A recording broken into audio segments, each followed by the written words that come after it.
I'm at ChillerCon here in the glorious environs of Scarborough in the Royal Hotel, and I'm joined by Ramsey Campbell. Ramsey, John, how are you finding ChillerCon? oh, pretty good, pretty good. Well, it's good to be, to be seeing everybody again after, Lord knows, more than 2 years. Mm. Most of the folks we've not seen for that long, at least. And we always look forward to getting back together with friends, and here we are. It's all as if the plague never happened. Yes. So great. No, it's a good one. While you're here, you're bringing out celebrating a couple of books of your own. One of them being Holes for Faces, a collection of short stories. Yes. What brought this collection together in its latest incarnation? Well, it's funny because basically it was just a bunch of recent stories, recent uncollected stories of mine that had not collected into a book of mine. Most of them in anthologies or in magazines, and it wasn't until I put it together and looked through the contents page that it occurred to me there was actually a central theme, which is youth and age. A lot of the stories, either about young people in the sort of nightmare predicament that I tend to visit upon them, or elderly folk who are equally possibly disintegrating in a different way. But quite a number of the stories are about the interaction between the two generations. You might assume, and maybe I should assume as well, this is because I'm getting old, and looking back and considering, considering my own situation. But on the other hand, I've been writing about from the viewpoint of old folk.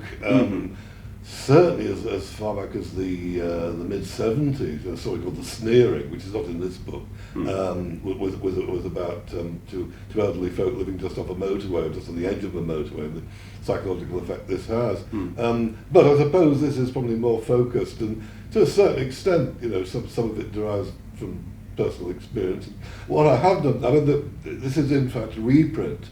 There was an American edition a few years ago, but I've done a new afterword for the Drugstore Indian edition that you have in your hands, and talked about all that stuff. And when you talk about themes of age and youth, are these are these the manifestations of the horrors that people encounter?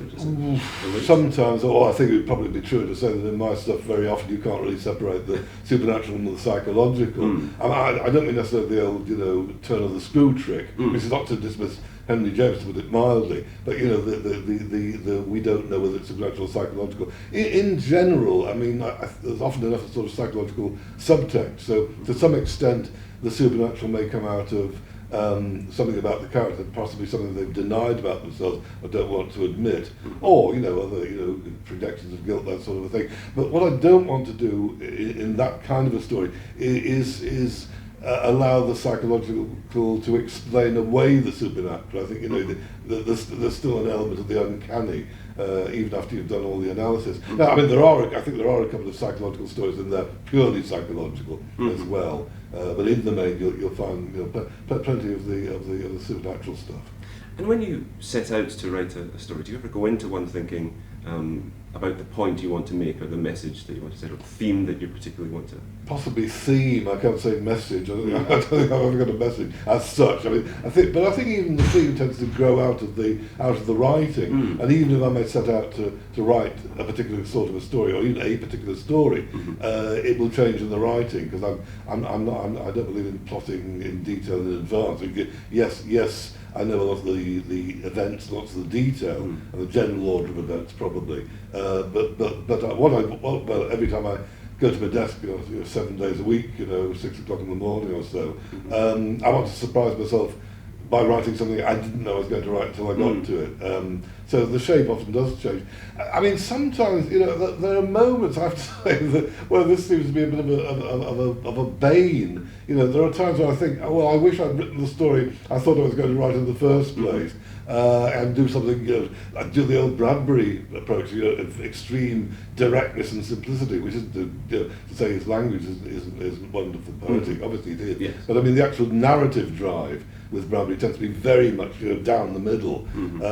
I tend to go up the byways more often than not, and there are occasions where by the time I've finished writing the story, so much is left of the original idea that I basically, one, I've got a different story, and I've also got an unwritten story lying back there, which may get written sometime. I'll give you a very good example of this. Not in this book, it was in another PS collection actually.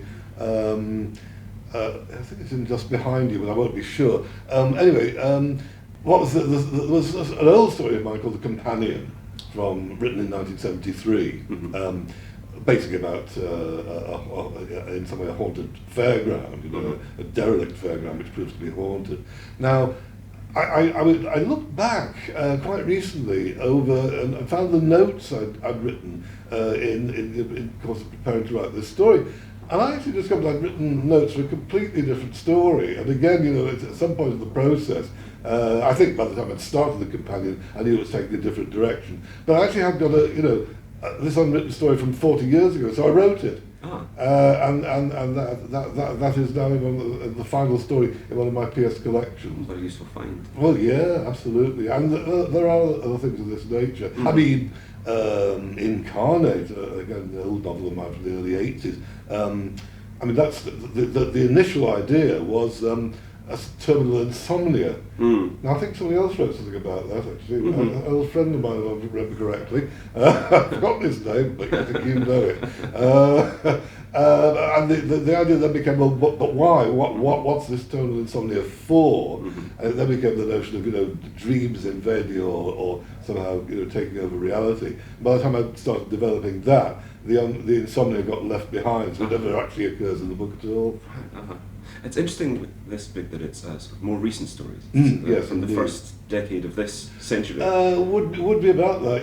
Yes, that would be right. Yeah. So, how do you think your own writing has evolved through the years? Well, I wish I knew. I suppose I've tried to strip it down, if you like, refine it. Both narratively and particularly the prose. I think that has been stripped down quite a bit. You look at some of I think part of it comes out of just regretting looking back at an old story like The Companion, actually. And I mean, there are bits of that I like enough to wish the rest of it were better, because a lot of what I see in there are very clumsy prose, you see. I mean, others disagree, which is heartening, but that's all I see, unfortunately. And so I suppose I've tried to get away from that sort of writing as far as I possibly. And it is, I think I'm a less self-conscious writer of prose than perhaps I used to be. But I still like to find the phrase I haven't used before, and hopefully, what a horrid misuse. I hope that nobody else has used it either. I noticed in reading your stories, I was thinking back. I can't recall ever reading one about a vampire or maybe I'm sure maybe there are, but a vampire or a zombie or werewolves tend not to be. Typically not to be found, and I wondered, did you try deliberately to avoid using the old standard ones? Yes, apart from the ghost, which I think are infinitely capable of development and levels of meaning. I mean, yes, I mean, actually, funnily enough, in good Lord, 74. My old, sadly missed agent and friend Kirby Macaulay told me that Marvel Comics were going to be putting out a digest magazine, a horror magazine. In fact, they did run for a couple of issues, Haunt of Fear. And what they wanted were conventional monsters and quite short, sort of punchy stories. And so, I've always liked the old EC comics. Yes. I thought I'd try and do kind of EC style stories. So there was a werewolf story, not a very good one. There was an okay vampire story called Conversion. Zombie story, yes, Rising Generation. So I tried to do them all. Mind you, having said that, I've always said I will never write a vampire novel, simply not because I don't find the theme interesting in other people's work, but I didn't think I had anything to bring to it. But just a few years ago, while we were on a Greek island, actually, Zante it was, I remember, and I remember this. We were on an island tour, a jeep tour, and we were the first people in the vehicle, so we were chatting to the driver. We drove through this sort of Club 1830 resort about around after dawn, a place was utterly deserted. And he said something like, well, they only come out at night. And I thought, oh, that's funny. And then I thought, hang on. Yes.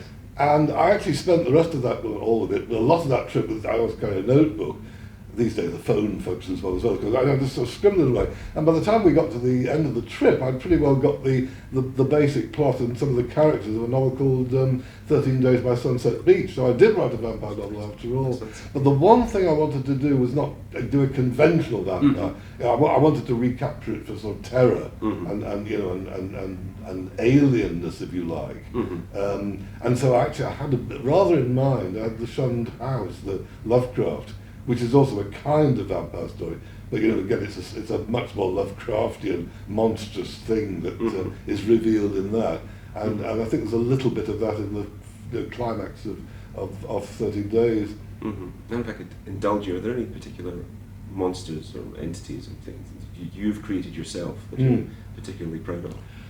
Well, I'm fond of those old mythos creatures, Glaaki and Deoloth, I mean, the extraordinary thing is, I created these when I was 16. That was it. That year I wrote most of those stories that appeared in The Inhabitant of the Lake, first published book of mine, which is very, very Lovecraftian. I mean, it gets slightly less sort of stylistically as it goes on, but anyway. And these are things I made up in my mid-teens. And, they're out there. I mean, they've taken on their own life. There's rock bands doing, Glaaki songs, and there's enormous numbers of paintings and, works of art, and people use them in stories as well. The thing was, recently, I felt, I'd not really done them justice myself, mid-teens. I wanted to have another go and try and, recapture a bit more of the sense of the cosmic that I wanted to do in the first place, what I love about Lovecraft and Mac and Blackwood and so on. And so I actually did write The Last Revelation of Glaaki, which is a novella, and I think that does him a bit better. And the trilogy, which is now out, the 13 Dead, Born to the Dark Way of the Worm, that the Three Births of Deoloth, that's the sort of subtitle of that trilogy. And yes, I said, I'm fond enough of them to have done them again, put it that way, and I think maybe I did more with them this time around. It's interesting that you mentioned publishing those stories when you were 16. Well, I wrote them 16. The book came out when I was 18.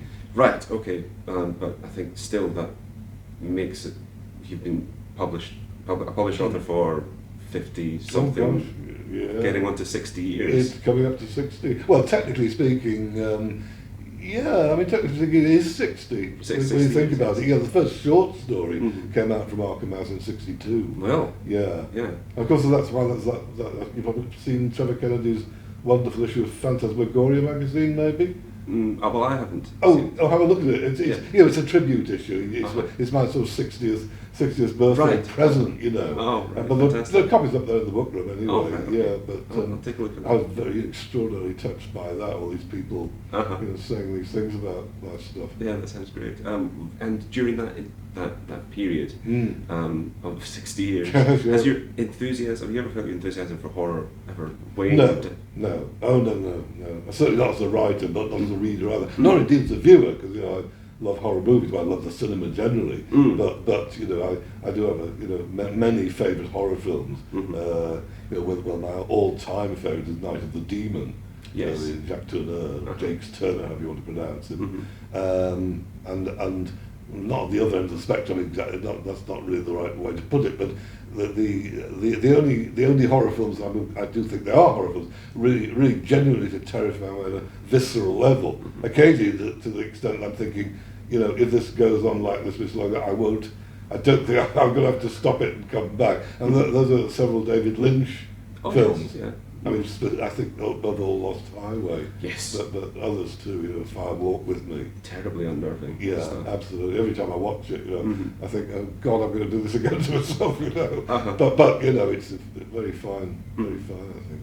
On the subject of films, you're also celebrating the release here of RAMSEY'S Rambles. Yes. Can you tell me a bit about it? Yes, well, now, Tim and Donna Lucas used to run Video Watchdog magazine, very fine critical magazine. It looked at, initially it was at DVDs, and eventually became a Blu-rays mostly, as things developed. And what they actually did, they had for a while they reprinted columns that Joe Dante had done for the trade press, critical pieces, but quite a long time ago. And eventually, they ran out of this. And Tim got in touch with me, well, I'm a subscriber, obviously. I've written the old letter to the letter column, and said, would I let him reprint my old film reviews? I went back and had a look at a few, appeared in fanzines mostly, in the 60s and early 70s, I suppose. And I looked at them, and frankly, I'd rather wait until I'm no longer here, and then people could look at them and make of them what they wish. I think they're not that great. So I said, well, Tim, I'd like to, but maybe I'd rather know you didn't. So he then said, well, do you want to write a column for us? To do a critical column. And I sort of dissembled a bit, and he said pretty well, you could write it on any film, so long as it has some connection with essentially what Video Watchdog does with its fantasy, science fiction, horror, and to some extent film noir and the like. So I said, okay, well I'll do this, and so for the last 60 issues of Video Watchdog, I really wrote usually about just one film per issue, and these are now all collected in Ramsey's Rambles, which is what the column is called, in fact. But I've also done quite a long reminiscence of film-going experiences as the introduction. Because among other things, for nearly 40 years I was the film reviewer for BBC Radio Merseyside in Liverpool. And so there are many reminiscences of meeting folk from the business, at press shows. But I had some fun with that. I hope people do as well. Are people likely to encounter several films that they might never have? It's quite possible. It is a very wide-ranging 60 columns. Yes, I mean, if you love Buñuel, you won't necessarily have heard of popular Turkish cinema films, which is an experience in itself. But there's the only film Martin Gabel ever directed, The Lost Moment, which I think is, I argue, is kind of a template for some of the Roger Cormans and Hammers in a way. A highly gothic film, even though there's nothing directly supernatural in it. There's comedies. There's what I regard as one of the great horror westerns, Man of the West, Anthony Mann, with You consider that a horror western? Very much so. I actually, to be honest, I think I can see strong parallels with the Texas Chainsaw Massacre in this sort of horrible ingrown family, and in a sense, it's less explicit than Toby Hooper, obviously, but there's still a sense of absolute horrors of childhood, particularly in some of the reminiscences by Lee J. Collins, of Gary Cooper's childhood. Right. Of course, we also have the bizarre spectacle of an actor who is actually younger than his son, playing the father, if you see what I mean, yes, the character. Yes. But I think it goes, it registers, I think. As a horror author and someone who has such a love of films, you were considered dipping your toe a bit more into actually making films. I know you've had sort of adaptations, but you want to be more involved in that world. To be honest, I'd rather let other people who know what they're doing do it, I mean, I'm not Clive Barker, so, he could do it. He could direct his as he did, indeed he did, very remarkably too. But no, I don't honestly feel competent to do that. I've never even written a screenplay. May I ever do so? Well, people offer me a lot of money, I might give it a shot. But otherwise, I don't know when I'd find the time, But 7 days a week. I don't know how you find the time as it is. Well, I'm still plugging away there. Yeah, indeed. While I live, and maybe even after that. Well, I guess we'll see. And from your extensive body of work, and considering maybe perhaps somebody is out there looking for something to adapt. I mean, is there anything that you can think of that perhaps never quite got the light that you would have liked to do? Oh, well, there have been various rumours. I mean, John Carpenter was interested in a Beethoven in The Hungry Moon, I think, at one time. I had rumours about Joe Dante and Ancient Images. That would have been a terrific combination, I think. And, you do get options and things and expressions of interest. But it's a strange business, and options, may just persist for unmade films. But who knows? Nothing at the moment. But I wait and hope. It's fun to watch them when they happen. Indeed. You mentioned talking to John Carpenter. You have met an incredible array of characters, and not least at events like this. Yes. Oh gosh. Yes. Of the years. Who particular, made a big impression on you, do you think? So many. I mean, meeting Fritz in '75 at the World Fantasy Convention, actually hearing him read The Haunts of the Dark at Midnight to a huge audience, I think the entire convention possibly. Wow. And then the following year, actually, Fritz and I did a reading together at Jack Sullivan's apartment in New York. So that was quite an evening. I mean, Fritz was a tremendous gentleman, and obviously also very erudite. Bob Bloch, who was just as much fun as you might expect, very, very, very witty. Lord, Frank Belknap Long was a kind of a sweetie. I've always said, if you remember Walter Brennan in Rio Bravo, and give him a Brooklyn accent, then you pretty well got Frank by that time of his life, Brian Aldous was a good chap, enormously erudite and lots of fun to hang out with. There are so many, sadly, very few of them left. Well, I guess you are sort of the elder statesman now. Well, with this hair I've got to be. And you're often referred to as Britain's most respected living horror author, but which is a nice thing to hear. Horror in general hasn't always been particularly respected. No. Certainly not in literature. Sure. Do you think that's changing?